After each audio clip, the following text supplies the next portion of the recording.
Páxina económica, profesor Miguel Anxo Bastos, hola, moi bons días. Moi bo día. O foco no BCE e a súa decisión de manter onte tipos. A ver, teóricamente foi unha decisión anodina, foi unha decisión pois, de manter os tipos no 2%, unha decisión como de continuidade, supostamente xa superamos as etapas según o comunicado que fixeron, as análisis que fixeron, está superada a etapa de inflación, hai un crecimento leve, entonces que máis ou menos o ideal é manter os tipos.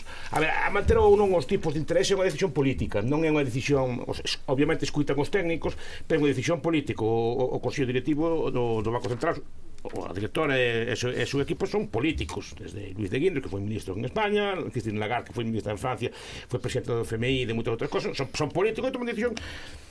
Non sei en interese de quen, pero toman decisións. Digo que, ya que estamos con estas cousas así un pouco de Banco Central e a noticia Lagarde vai dirixir o foro de Davos, se prevé que dirixe o foro de Davos despois de abandonar o Banco Central Europeo, que lle caduca o mandato. Os conspiranoicos estarán felices con estas noticias, porque parece corroborar moitas das ideas que dicen a respecto de como funcionan este tipo de institucións, porque este tipo de bancos centrais, bueno, hai un montón de literatura así conspiranoica alrededor deles, pero digo que parece corroborar todo isto. Ora ben, vai ser estable, os analistas din que vai ser estable. Pero claro, hai dúas sombras. A política fiscal alemana, o que vai a facer estes anos, esa bomba fiscal que di que vai mandar Scholz, que vai facer emitir débeda e financiar non sei quantas cousas, e os problemas de França. Se os problemas de França se desatan e é unha crisis de débeda, unha cosa así por estilo, estas políticas estables van rematar. Grazas, profesor.